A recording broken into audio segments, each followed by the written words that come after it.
Thank you. Does everybody have this list? Can everybody hear me? Can everybody hear what I'm saying? There's a lot of microphones here.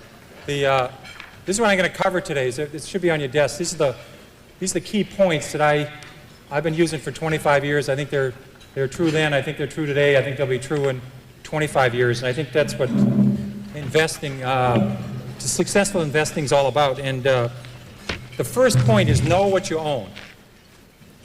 I can't believe how many people own stocks and they couldn't describe to an 11-year-old in 2 minutes or less why they own this thing or what it is. If you actually pin them down and you put a whip to them, they'd say the sucker's going up. That's the only reason they have for, and this is the normal kind of company that people buy. This is a very simple story. I own a lot of companies like this. They make a relatively mundane product. It's a 1 megabit SRAM CMOS bipolar RISC floating point data I/O array processor with optimizing compiler, 16-bit dual port memory, Unix operating system, 4 Whetstone megaflop polysilicon emitter with a high bandwidth, that's important, 6 gigahertz double metallization communication protocol, asynchronous backward compatibility, peripheral bus architecture, 4-wave interleaved memory, token ring interchangeable backplane, and they do it in 15 nanoseconds of capability. Now, if you own a piece of shit like that, you will never make money, never. Somebody come with more Whetstones, less Whetstones, big mega flop. I mean, what do you do if this thing goes from 12 to 9? Do you buy more? Do you walk around the block? I mean, do you call your friends? I mean, what the hell do you do with something like that? People buy this stuff. I mean, I buy stuff like Dunkin' Donuts and Stop and Shop and CVS and made money in all those. And Sally Mae was just here, right before me. I mean, there's a stock I bought that they had a great name. It was Student Loan Marketing. I mean, who would ever buy anything like that? It was a great name. If you heard the story, I think 100 people heard the story. In fact, I had dinner last night with Al Lord and Ed Fox and Paul Carey. We're all in that roadshow in 1983. I think if 100 people looked at Sally Mae, they would have bought it, but 100 people wouldn't look at it. Because imagine loaning money to students. Imagine doing anything with students. It was a great story. It was simple, and no one looked at it. So that's the kind of stocks I like to buy. But I'm telling you, people don't do this. And I'm talking sophisticated people, unsophisticated people. They don't know what the company is, what's the story. And it's very important to know it, because it doesn't always work, and you have to keep posted. Now, here's a big point. Remember this one. It's futile to predict the economy, interest rates, and stock market. I mean, people keep trying to do this. I mean, this would be useful. I would love to know when we have a recession. I'd love to know when interest rates are going to go up or down. I'd love to know when the stock market's going up. That would be helpful. I would like to get next year's Wall Street Journal. Unfortunately, you don't get it. I remember in 1982, we had a lot of people in this room around for 82. We had 20% prime rate, 15% long governments, double-digit unemployment, double-digit inflation. I don't remember anybody telling me about that in 1980. I remember everybody telling me about that in 1981. But in 83, I remember they said, well, the economy's bounced back. We're in a recession in 85. In 85, they said we have a recession in 86. In 87, something happened in October 87. I forget what something happened in October 87. Celtics lost 7 in a row. Something bad in 87. They said for sure we'll have a recession in 88. And they said 89 for sure we'll have a recession. And then 90, we're supposed to have the so-called soft landing, which we never had. So I've always said if you spend 13 minutes a year on economics, you've wasted 10 minutes.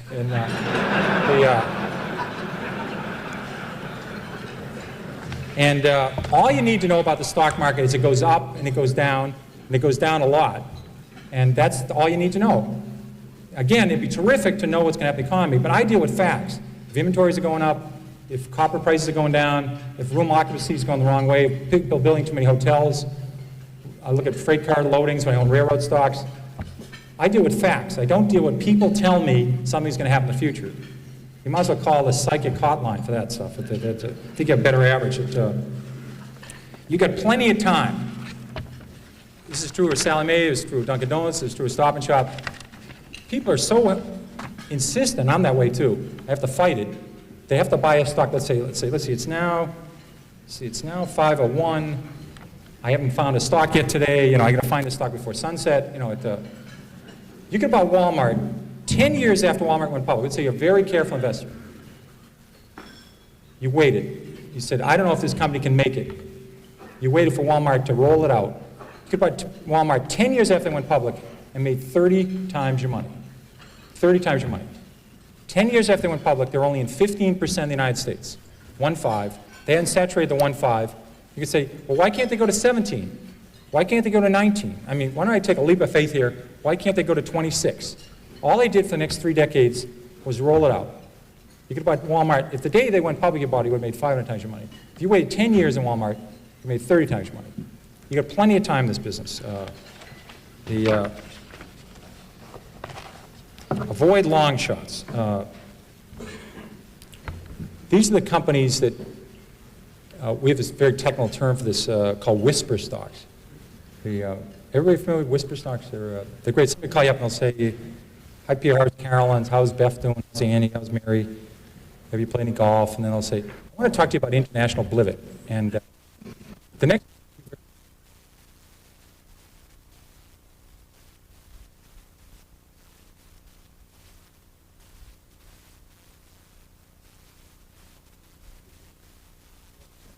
get one of those, they'll get a shorter term in those places where they have Nordic tracks and they put them away and they don't have to make big rocks into small rocks. They just watch movies and they have Nordic tracks, but they will not get these people if they whisper into the phone. And these are always these long shots. These are the stocks that are going to grow hair and make your kid have better spelling and your breath's going to improve and you won't have to iron your pants. It's one of those stocks and they always do everything for you. But they're missing, they don't have any sales yet. That's the missing element to the story. The story is sensational. There's no profits here, no sales yet, but my God, if this works, it's going to be the next Xerox, and it's going to help Murr and space and everything. It's a very, very good deal. Now, this is not a long shot. This is a no shot. You have to separate these out. I've tried 30 of these. I have never broken even on a long shot. Never. I've made 25, 30 times my money on some stocks. I never thought about Sallie Mae or MBIA or Fannie Mae or some of the banks or Stop and Shop. I'd make 20 times the money, 30 times the money. I had no idea. I thought the stocks were going north. I had no idea. You look back 10 years later, you say, my God, I made a lot of money in this thing. The ones I went into thinking I could make 4 times my money, I've never broken even. So don't do the long shot, guys. They don't work. They simply don't work. And again, if a stock's 3 and it has huge potential, write down the story, take the stock symbol. If it's going to 300, it's okay to buy it at 15. Check in later. Check a year later. See if it's still listed. See if it still get a quote on it. See if they still have any earnings yet. But if it's going, write the story down. Some of these work. I haven't heard yet, but maybe they will work. But it's worth tuning in 6 months later. Don't buy it then. Importance of management. Management is the single most important thing in a company. But for an outsider to know great management versus good management versus terrific management versus average management, tough to do. Tough to do. Because you only get an hour at people, sometimes a half an hour. And how do you know what decisions they didn't make? A lot of great companies have been made because the company didn't make an acquisition. They didn't get rid of the division. They don't put in the annual report, we didn't get rid of the tubing division. You don't hear about that. Somebody made a brilliant decision, we're going to hold on to that thing, we're going to fix it, and it's doing great. Now, they might be doing great because some management 8 years ago did it right, or some did something right 5 years ago. That person isn't there anymore. Or they didn't make any acquisitions, or they expanded at the right time. So knowing what they can add to it, it's the single most important thing, very hard to measure. I've always said, I'd like to have a company any fool can run, because eventually one will. And you really want to do that. When I bought Toys R Us, they had the formula right. Any 4 people in this room and me could have run Toys R Us. We wouldn't have done as well as they did. They're spectacular. But for the next 15 years, we had no competition, we had a great formula, we could have rolled with it. They probably would have done 3 times as good. They were the frosting on the cake, but they had the formula right, no competition, the department stores know what they're doing, there was no copycats, and they were going to just roll for the next 25 years. Same with Circuit City. So I want the story to be solid. If management can add anything on top of it, that's great. I want to buy the story. Assume management leaves the next day, and they're replaced by the next generation. That's fine with me. If management can add something to it, that's great. I'm not going to buy it because people say they have great management. Because you'll notice great management is always attached to stocks been up the last 8 years. You ever notice that? Because I looked at Reynolds Metals. I used to follow Reynolds Metals. The stock has had the same person run it for like 30 years. When the aluminum was tight, they'd say Reynolds Metals has great management. Aluminum going oversupply, these people are idiots. Then aluminum get tight, they say these people are terrific. I mean, it all to do with the price of aluminum. And they keep rating the management by how the stock's doing. It's very hard to measure management. It'd be wonderful to do. If you could spend months with them, really see them in action, then you'd know, but you don't really get that chance. Be flexible. People have all these biases, all these prejudices.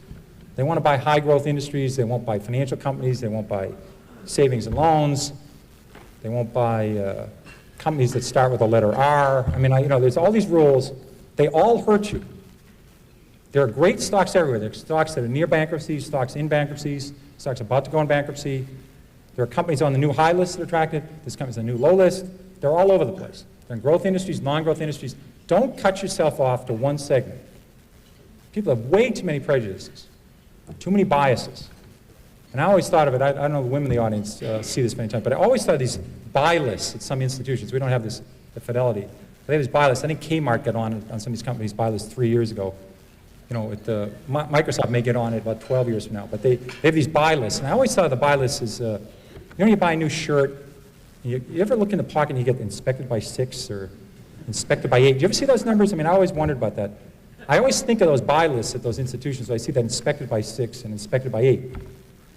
In fact, I'm absolutely, if somebody call me, you could do it any time of day, has anybody ever got a shirt inspected by 1?